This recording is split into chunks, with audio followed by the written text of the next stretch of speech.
বস্তার ব্যাগের ভিতরে ভরে নিয়েছি, ভরেছি, আবার সে বাড়ির দিকে রওনা হয়। আল্লাহর বান্দা রবি বিন সুলাইমান, আল্লাহর প্রেমিক বান্দা রবি বিন সুলাইমান আর চিন্তা ভাবনা না করে ওই মহিলার পেছন পেছন সিআইডির মতন গুটি গুটি গুটি গুটি গুটি গুটি পায়ে আবার যখন রওনা হয়ে যায়, ওই যখন রওনা হয়ে যায়, রবি বিন সুলাইমান আল্লাহকে বলে, আল্লাহ তোমার এই বান্দি কি কারণে এই জায়গাতে মরা গাদার গোশত কেটেছে গো আল্লাহ, আমি জানি না, তুমি আমাকে জানার তৌফিক দাও। হে আমার আল্লাহ, তুমি আমাকে তৌফিক দাও, আমি যেন জানতে পারি তোমার এই বান্দি কি কারণে এই মরা গাদার গোশতটা কেটে নিয়েছে। রবি বিন সুলাইমান যখন ওই মহিলার পেছন ধরে আস্তে আস্তে আস্তে আস্তে চলে যাচ্ছে, কিতাব বর্ণনা করে 1 কিলোমিটার নয়, 2 কিলোমিটার নয়, পুরোপুরি ভাবে 3 কিলোমিটার যাওয়ার পর ওই মহিলা এক খেজুর বাগানের ভিতরে এক কুড়ো ঘর আছে, সেই কুড়ো ঘরের ভিতরে রবি বিন সুলাইমানের যাওয়ার পূর্বেই মহিলা প্রবেশ করে গিয়েছে। ভিতরে প্রবেশ যখন করে গেছে, রবি বিন সুলাইমান বাড়ির চারিদিকটাকে ঘুরে ঘুরে ঘুরে ঘুরে তিনি দেখছেন। রবি বিন সুলাইমান বারবার ডেকে ডেকে ডেকে যখন ঘুরে ঘুরে ঘুরে ঘুরে ঘুরে কোন রকম কোন শব্দ পাই না, যখন মেন গেটের কাছে এসেছিল, রবি বিন সুলাইমান দেখলো বাড়ির ভিতর থেকে ছোট ছোট ছোট বাচ্চা গলা, ছোট ছোট কলিজার টুকরো গলা, ওরা মাকে ডাক দিয়ে বলি, মা ও মা জননী, আপনি আমাদেরকে খাবার দিন। 3 দিন খাবার খাইনি, 3 রাত্রি খাবার খাইনি, 3 দিন খাবার খাইনি, 3 রাত্রি খাবার খাইনি। আমার মা, আপনি আমারে খাবার দিন, আপনি আমাকে খাবার দিন।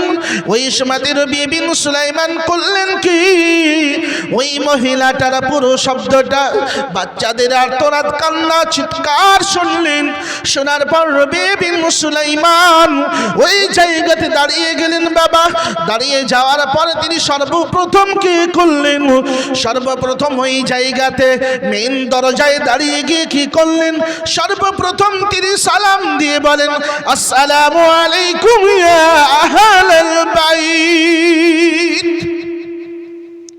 বাড়িতে কে আছেন, আমার সালাম গ্রহণ করেন। কিন্তু এই সালামের পন্থাটা আস্তে আস্তে আস্তে আমাদের কাছ থেকে বিলুপ্ত হতে চলেছে। মুসলিম শরীফের হাদিসের ভিতর পাওয়া যায়, রাসূল আরবি সাল্লাল্লাহু আলাইহি ওয়াসাল্লাম তিনি বলেন, কোন পরিবারে নয়, এক মুসলমান অপর মুসলমানের সঙ্গে যখন দেখা করবে, সে যেন সর্বপ্রথম সালাম করে।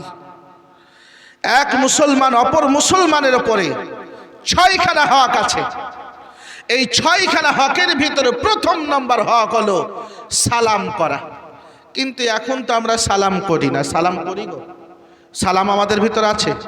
আমাদের ভিতরে এখন আছে good morning, good evening, good day, good night, শুভ সকাল, শুভ দুপুর, আমরা সন্ধ্যার শুভ সন্ধ্যা, শুভ রাত্রি, তাই তো নাকি?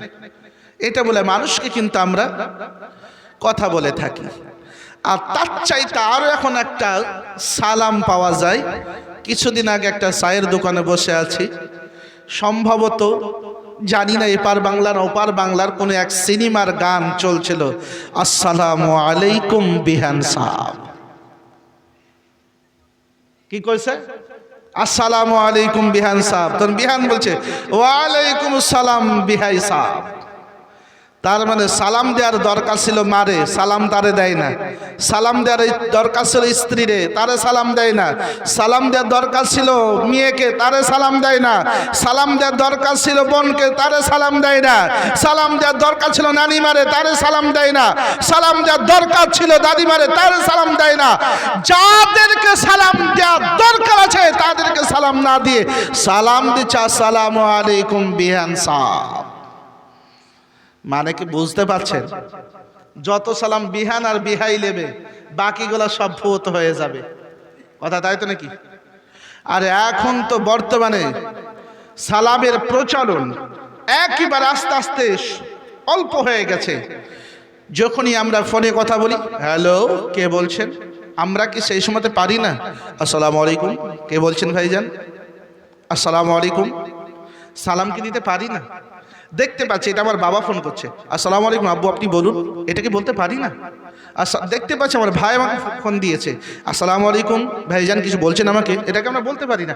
এখানে আমাদের সালামটা একেবারে ধূলিসাৎ হয়ে গেছে।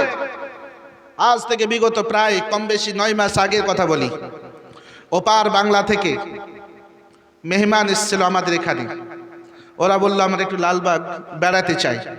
ঠিক আছে, লালবাগ যখন বেড়াতে আমার সঙ্গে আমি যখন নিয়ে গেলাম, নিয়ে যাওয়ার পর দেখলাম ওই সময়